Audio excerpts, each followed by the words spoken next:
How's it going, y'all? Gabriel and Brittany here from Miss Judy Salsa. And a few weeks ago, we had this random idea. We said, how about we interview one another about our small business? We have not planned questions. Brittany doesn't know the questions I will ask. She doesn't know the questions that... Did I just repeat that? Yep, you did. Vice versa. You get it. We have also instituted a 1-question limit for follow-up questions. And that's simply because I'm filled with questions. All the time. I can go off the rails with just one single question and then completely lose the next 2 hours on that one question. So here we go. You want to start with your question? My first question for you is, when was the first moment that you sat there and thought, legitimately, this could be a business and not just a hobby? I think the very first time we set up here at the Senior Center in Winchendon, we had our first farmers market, and I think we might have sold like 4, I was gonna say 5 jars, Yeah. something like that. But just seeing the reaction on people's faces when they tasted the salsa, the other vendors commenting on the smell, because we always have had samples, you know, going back to the very first time we set up. So, yeah. How about you? I think even before that, I think back to Colorado. I remember there was that family who kept low-key contacting us to buy salsa from you for their dad, right? Yeah. When their dad visited. And I thought, Yeah. that happened more than once. So Yeah, even then, it didn't, I mean, you know this, it took me a while to just be okay with the idea of commercializing something so personal.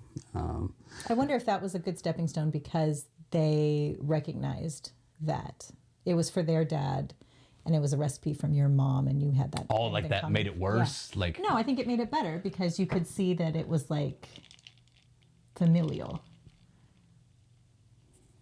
Just wondering. yeah. Here's my question. What is the most annoying part about working with your husband in this small business?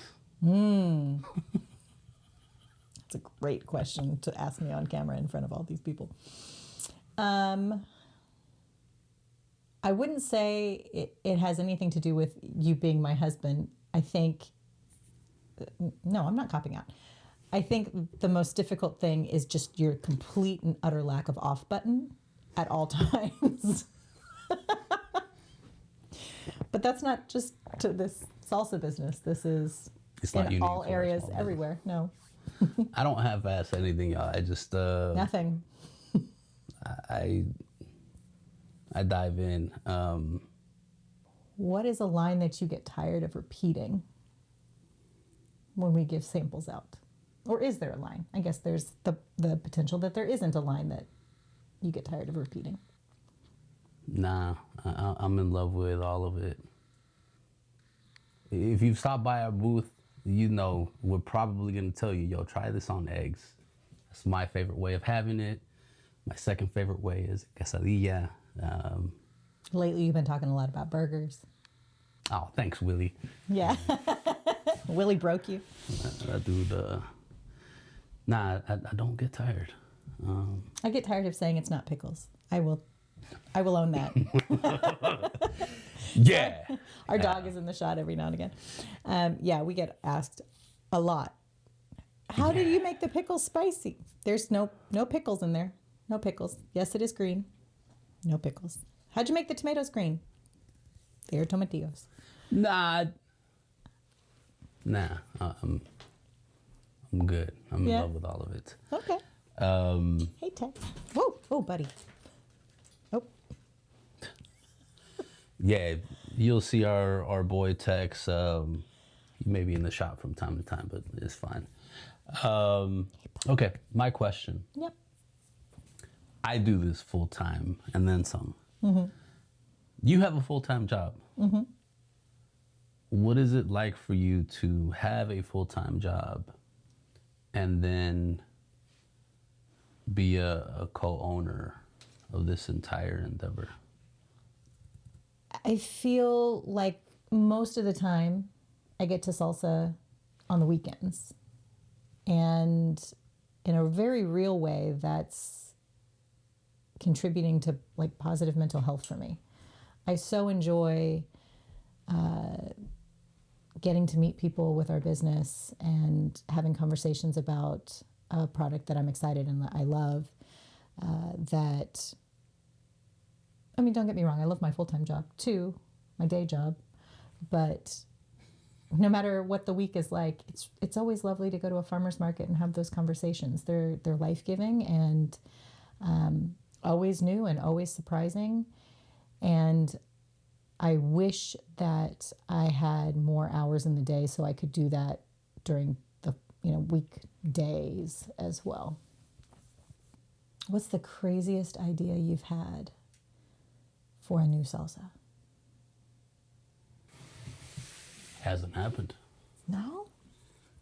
Nah, it hasn't happened. I have some things that are marinating back here. You know, I'm always thinking, I'm always, rooting around something. Hasn't happened. Hasn't happened. Yeah. Okay, sorry. If you wanted insider information, there's nothing there. Sorry, y'all. Here's a question for me. How has starting this small business helped you as a person? I think it's really helped me recalibrate how I look at time and measure time. I like to set goals by time. I like to measure progress by time. But the business has given me another layer of that, perhaps because our events are planned so far in advance. It gives me something to look forward to and plan backwards from. And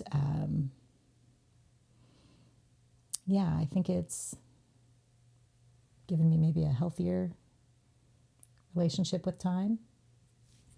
I didn't expect that. No follow-up question. Okay. What is one, I won't say the biggest surprise, but one big surprise you've had since we've started? Something that's gone well or didn't go well or... Oh, man. There is a really popular flea market here in our area. I won't say the name just because I won't. But it's really popular. It was highly recommended to us. And remember, you and I showed up to just visit before we signed up as vendors. And I was so excited. Yeah. I mean, we're talking thousands of people, an enormous flea market. And I was excited about setting up. Yeah. I was like, yo, we got to make some more inventory. We're going to sell out. And then we show up as vendors and it ain't work out. It was definitely the biggest aha moment in terms of context matters for how you show up. You know, people that go to this market, they're not there to sample food. Yeah. They're there to hustle. They're there to flip. Yeah. They're there to barter. Yeah. They're there to look for one specific tool. Yeah. Yeah, and damn, it didn't work out, man. I remember having a conversation with you about inventory for that event the first time, and me going, "Oh, reading the room. We've got to make so much more of the spicy." And I think we sold like one hot. I mean, it wasn't a great sales day period. But the mild was all that was moving. And I read that so wrong. Mm. But yeah, that was a little disappointing. It's funny you're asking this question. I was thinking about my next question for you, and it was going to be what's been one of the biggest surprises for you. So I think I'm okay. We didn't say that was against the rules. What's No. been Go for the it. biggest surprise for you, good or bad? There's been a lot of surprises. A lot of events that have surprised me because they were much busier or much less busy than I expected. But I think the individuality of each event has surprised me in a really beautiful way. What do you mean? So, like, how many holiday markets did we do? A lot. And they all were so different, and they all had their own, I mean, forgive the corny thing, but they had their own flavor. And, you know, it always boggles my mind what sells at what market and who buys what. Right? I'm always trying to key into that. But the number of really interesting conversations we've had with people of, oh, this makes me remember when I was a kid and I visited family in Mexico, or, oh, this makes me think of, those are really beautiful moments that are so unexpected. And it's like there's some like extra special little spark when that happens, when I'm like, oh, I didn't know we were going to meet you today and have this. My favorite is when someone comes up and like they really have a spark of conversation with one of us, and the other one just knows, like, okay, they're gone for 45 minutes. Samples. I've had people walk up and tell me, yo, you're too nice, because I'll honor the conversation and way past that. Like, I'll leave Brittany drowning. I'm looking at her. She's got like 10, 15 people in the crowd. I'm over here just focused on one person. They didn't even buy anything. We're just having a good conversation. Yeah. Those are important moments. Yeah. It's my turn for the question, right? Yeah. If you had to choose just one thing about being a small business owner, what is your favorite part, or what is your favorite about being a small business owner? Sales, which is really shocking to me. I love the sales aspect. Material girl living in the material world. No, I don't mean the amount of sales. I mean, thank you for that. Listen, if y'all step up to the booth and you don't buy anything, you know Brittany's going to be judging y'all. So. That is not at all what I just said. I mean that I really enjoy the interaction and the sales, which, if you know me in real life, So like the connection. I'm intensely introverted and shy, and I didn't know this side of myself. And yeah, I like the sales persona that comes out, and how I can be like, yeah, I know you're quiet and shy, but shh. That's not the side we're bringing out this Saturday. So one of my favorite things about Brittany here is that there are days where, because of, you know, maybe some of the medication I'm on or whatever is happening internally, I have a slower start to the day, or I'm just zoned out, and I'm able to tell you, hey, I'm experiencing this. I need for you to pick up the slack. But it's essentially what I'm saying is thank you, because that wouldn't be possible if I didn't feel like you could meet that challenge. So Thank you. yeah. Whose turn is it? Mine. Go ahead. If you could forecast the future 10 years from now, Be a millionaire. well, I mean, obviously, that's definitely happening. But if you could branch out into a tangential business, what tangent would you take with our salsa? Nonprofit. Let's start a nonprofit. you know me. I had a life long before salsa, and for me, all of that is intertwined. You know, when I think back to the way I grew up, social justice has always been a very prominent presence. And yeah, if this could be a vehicle for positive systemic change, for helping folks understand our interdependency and our responsibility to one another, yeah. That's beautiful. I thought you were going to say food truck. Nah. Nah. No. That's like on the road, on the way. Literally. You know, I'll drive my food truck to my nonprofit. that could be the nonprofit. Yep. Yeah, there you go. What has been one of the hardest challenges in starting our small business in this whole journey? There have been a few speed bumps, right? Just a few. Just a couple. No, man. I mean, that's life, right? I think there's a universal truth there. You don't know what you don't know. And it's hard to plan and prepare and equip yourself for things you didn't know you would need, right? So all the million things we've gone through with licensing and, you know, all the paperwork aspect were unknowns. I would say the hardest challenge has been the mental stamina. Like, for example, if you really hype up an event, I can think of one specifically where it was a huge event and we'd been prepping for it and making sure we had enough inventory. And then we got there and quite frankly, it was just really poorly run, right? Like there was no elevator. It was on the second, third floor. So there's like all these individual crafters trying to like carry 6-foot tables up the stairway. And there clearly wasn't, I know there was like social media posts and such, but there wasn't great turnout.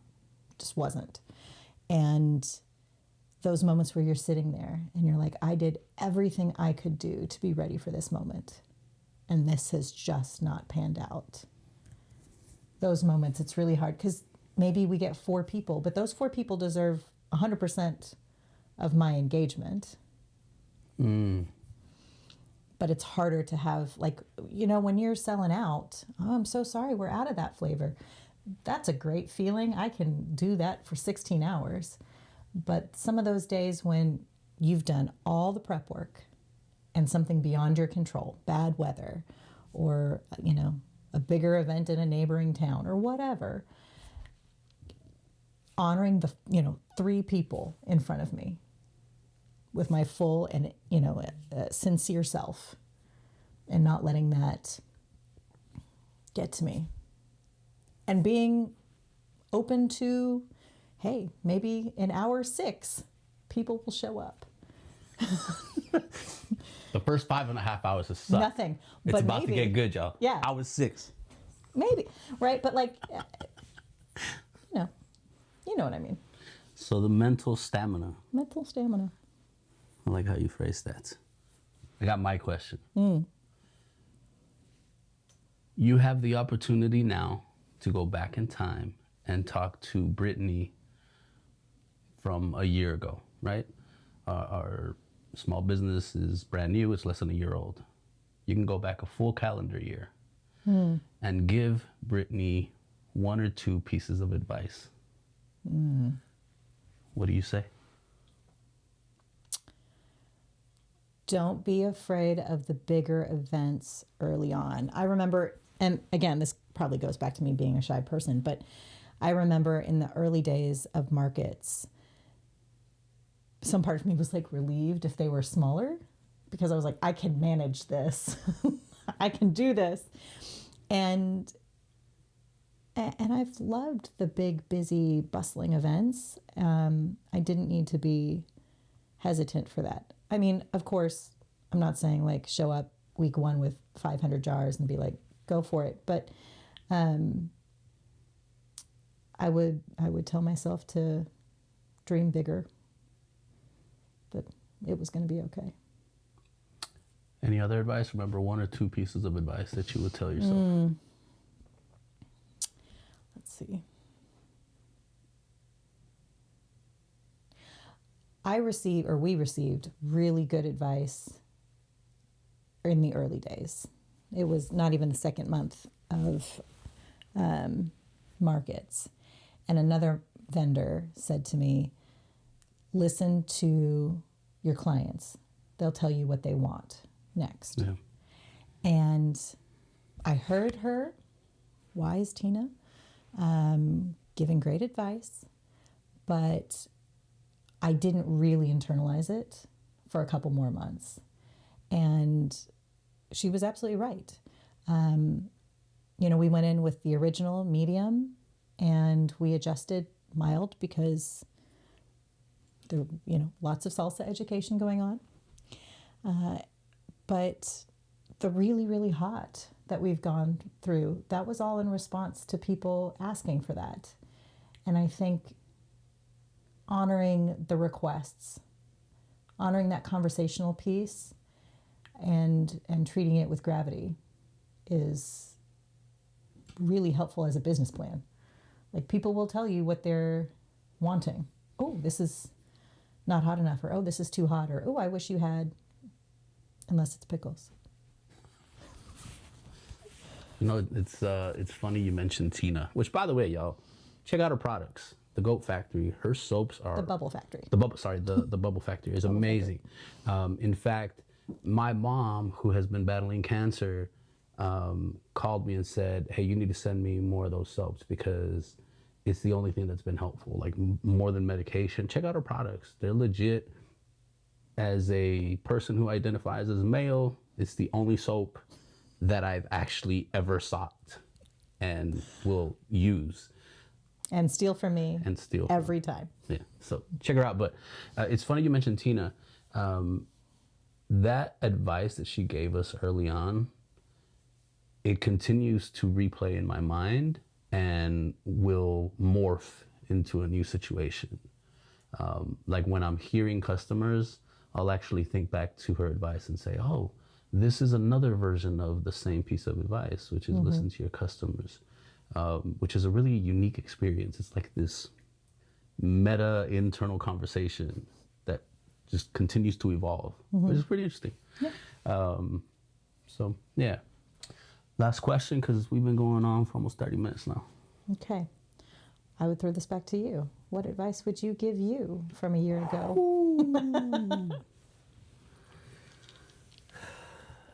We're going to have to edit the think time on this. What advice I like would how you give declared that, like me? you weren't the editor.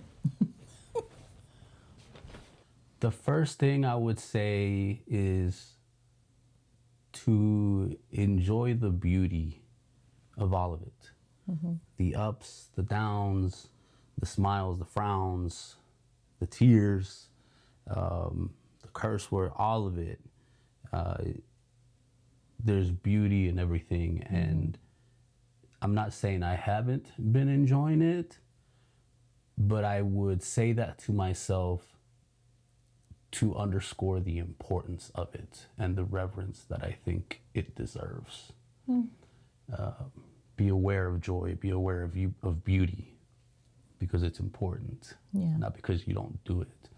So I would tell myself, enjoy it. It's gonna be an awesome ride. I would tell myself context matters. We've had this conversation recently. There's a specific type of event setting that just hasn't gone well for us. We have signed up for so many school events since we got started, and none of them have popped off. And it really sucks because we do well in comparison to other vendors, but we don't do well compared to ourselves, That makes more sense. Yeah. you know? Yeah. So I would tell younger Gabriel, you know, stretch, brush your teeth, all that good stuff. And also context matters for the events you show up to. Yeah. That's a good one. Yeah. Sometimes what you find personally interesting or worthwhile or enjoyable may not be the best sales climate. Yeah. Yeah. All right, y'all. Hopefully you've enjoyed this little peek into our weird date night. Take care.